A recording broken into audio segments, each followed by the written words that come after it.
mahasiswa. Hidup mahasiswa. Hidup mahasiswa Indonesia. Hidup mahasiswa Indonesia. Hidup rakyat Indonesia. Hidup rakyat Indonesia. Hidup perempuan Indonesia. Hidup perempuan Indonesia.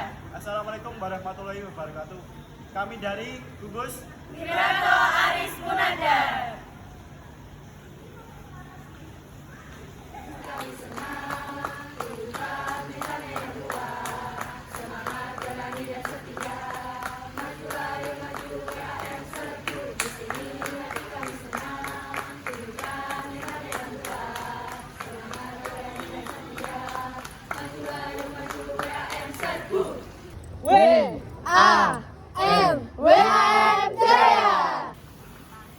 Perkenalkan, nama saya Zahra Andita Putri, biasa dipanggil Zahra.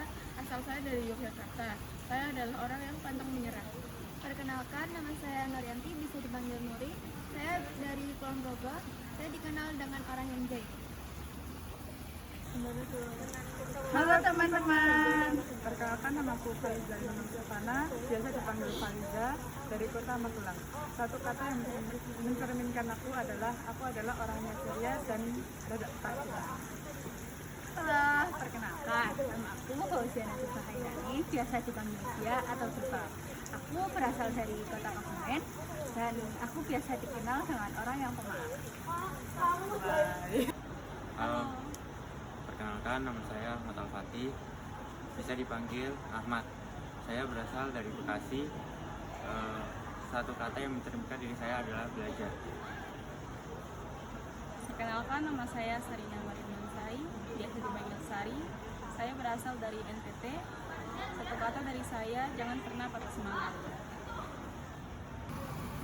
Halo, perkenalkan, nama aku Melani Devi Sinasarima, biasa dipanggil Melani, asal dari Jogja. Kata teman-teman aku tuh orangnya paling ceria. Perkenalkan, aku Sinta Putri Afifa, biasa dipanggil Mei. Aku asal dari Batam.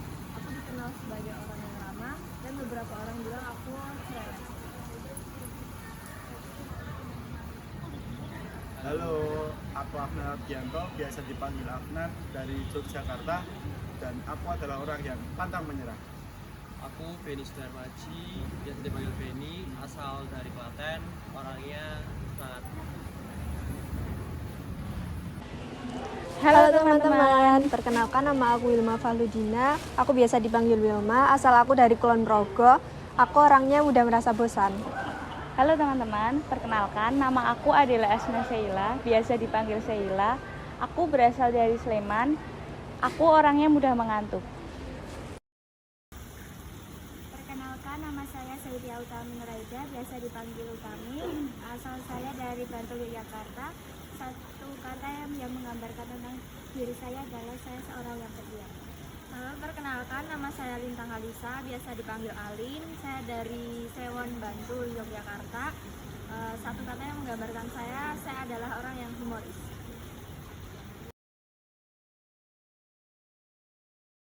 Peserta didik adalah anggota masyarakat yang berusaha mengembangkan potensi dirinya melalui proses pembelajaran yang tersedia pada jalur jenjang dan jenis pendidikan tertentu.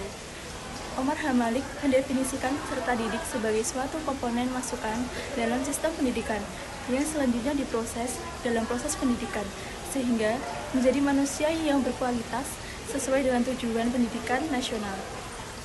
Secara sosiologis, peserta didik memiliki kesamaan-kesamaan. Fakta menunjukkan bahwa tidak ada anak yang lebih manusiawi dibandingkan dengan anak lainnya, dan tidak ada anak yang kurang manusia dibandingkan dengan anak yang lainnya. Adanya kesamaan-kesamaan yang dipunyai anak inilah yang melahirkan konsekuensi samanya hak-hak yang mereka punyai.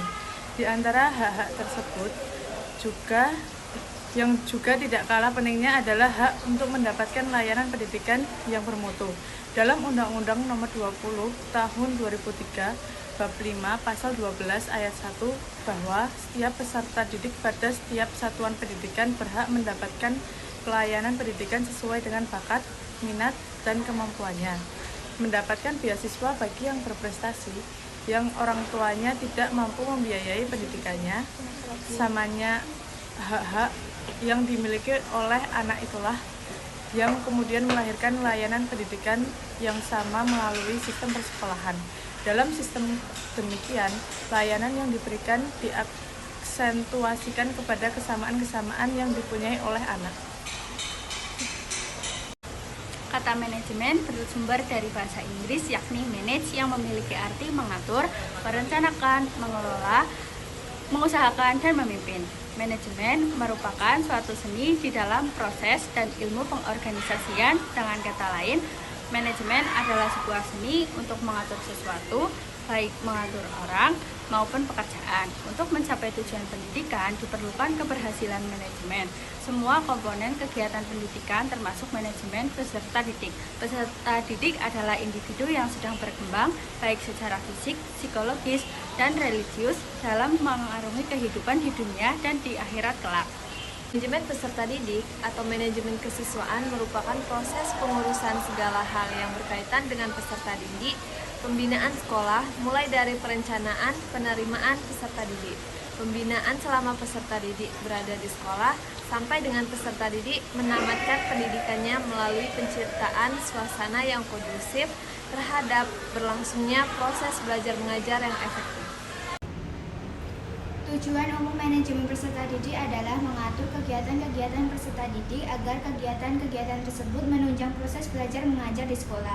Lebih lanjut, proses belajar mengajar di sekolah dapat berjalan lancar, tertib, dan teratur sehingga dapat memberikan kontribusi bagi pencapaian tujuan sekolah dan tujuan pendidikan secara keseluruhan. Adapun tujuan khusus manajemen peserta didik adalah sebagai berikut. Yang pertama, meningkatkan pengetahuan, keterampilan, dan psikomotor peserta didik. Kedua, menyalurkan dan mengembangkan kemampuan umum dan kecerdasan, bakat, dan minat peserta didik. Tiga, menyalurkan aspirasi, harapan, dan memenuhi kebutuhan peserta didik. Fungsi manajemen peserta didik sendiri yaitu yang pertama, fungsi yang berkenaan dengan pengembangan individualitas peserta didik agar mereka dapat mengembangkan potensi individualitasnya tanpa banyak terhambat. Potensi tersebut meliputi kemampuan umum seperti kecerdasan, kemampuan khusus seperti bakat, dan kemampuan lainnya. Yang kedua, fungsi yang berkenaan dengan pengembangan fungsi sosial peserta agar peserta dapat mengadakan sosialisasi dengan sebayanya, dengan orang tuanya dan keluarganya, juga dengan lingkungan sosial di sekolah dan masyarakat. Fungsi ini berkaitan dengan hakikat peserta sebagai peserta didik sebagai makhluk sosial. Yang ketiga, berkenaan dengan penyaluran aspirasi dan harapan peserta didik, yaitu agar peserta didik tersalur dengan hobi, kesenangan, dan minatnya. Hobi, kesenangan, dan minat tersebut demikian patut disalurkan karena dapat menunjang terhadap perkembangan peserta didik secara keseluruhan. Yang keempat, fungsi yang berkenaan dengan pemenuhan kebutuhan dan kesejahteraan peserta, yaitu agar peserta didik sejahtera dalam hidupnya. Kesejahteraan sangat penting, karena demikian ia juga akan turut memikirkan kesejahteraan sebayanya. Pendekatan kuantitatif lebih menitik beratkan pada segi-segi administratif dan birokratik lembaga pendidikan. Peserta didik diharapkan banyak memenuhi tuntutan dan harapan lembaga. Wujud pendekatan ini dalam manajemen peserta didik secara operasional adalah mengharuskan kehadiran secara mutlak, memperketat presensi, dan menuntut disiplin yang tinggi. Kedua, pendekatan kualitatif. Pendekatan ini lebih memberikan perhatian kepada kesejahteraan peserta didik. Pendekatan kualitatif ini lebih diarahkan agar peserta didik senang. Asumsi dari pendekatan ini adalah jika peserta didik senang dan sejahtera, maka mereka dapat belajar dengan baik serta senang juga mengembangkan diri mereka sendiri di lembaga pendidikan seperti sekolah. Pendekatan ini juga menekankan perlunya penyediaan iklim yang kondusif dan menyenangkan bagi pengembangan diri secara optimal. Di antara kedua pendekatan tersebut tentu dapat diambil jalan tengahnya, atau sebutlah dengan pendekatan padu. Dalam pendekatan padu demikian, penyediaan kesejahteraan iklim yang kondusif, pemberian layanan-layanan yang andal dalam rangka mendisiplinkan peserta didik, menyelesaikan tugas-tugas peserta didik. 1. Tahapan penerimaan mahasiswa baru. Pada tahapan penerimaan mahasiswa baru ada beberapa urutan. A. Promosi atau publikasi. B. Mengalokasikan dana untuk publikasi tersebut. C. Memiliki media promosi pribadi. D. membuat grup untuk khusus sesuai dengan kebutuhan masyarakat. E. Melakukan pembinaan terhadap sekolah atau madrasah. F. Menjalin hubungan baik dengan tokoh-tokoh kunci. 2. Proses pembelajaran. Ketika para mahasiswa telah resmi diterima di lembaga pendidikan, ada beberapa langkah lanjutan yang perlu ditempuh, yaitu A. Pengelompokan mahasiswa secara homogeni atau heterogen. B. Penentuan program belajar. C. Penentuan strategi pembelajaran. D. Pembinaan disiplin dan partisipasi siswa dalam proses pembelajaran. E. Pembinaan kegiatan ekstrakurikuler. F. Penentuan kenaikan kelas dan nilai prestasi belajar. Begitu pula tidak hanya dilibatkan dalam pelaksanaan keputusan, tapi diberi ruang dalam mengambil keputusan sesuai dengan kapasitasnya. Mereka tidak bisa dipaksakan untuk melakukan hal yang sama, apalagi jika diingat proses interaksi pengetahuan dari guru ke siswa bukan proses yang mudah, maka siswa hendaknya tidak dibebani hal-hal yang memberatkan mereka. 3. Persiapan studi lanjut atau bekerja. Pada tahapan ini, masih banyak lembaga pendidikan yang tidak memperhatikan nasib para mahasiswa. Menurut penelusuran melalui minat dan bakat, seharusnya pihak lembaga pendidikan melalui bimbingan konseling mengambil langkah strategis untuk mengatasi permasalahan ini. Melalui pengarahan bakat, minat, serta kemampuan mahasiswa dan penyaluran para alumni untuk memasuki lapangan kerja merupakan bentuk kepedulian lembaga pendidikan terhadap mahasiswa dan alumninya. Manajemen peserta didik dipandang sebagai bagian dari keseluruhan manajemen sekolah. Manajemen peserta didik atau kesiswaan merupakan proses pengurusan segala hal yang berkaitan dengan peserta didik, mulai dari penerimaan peserta didik hingga keluarnya peserta didik dari suatu sekolah.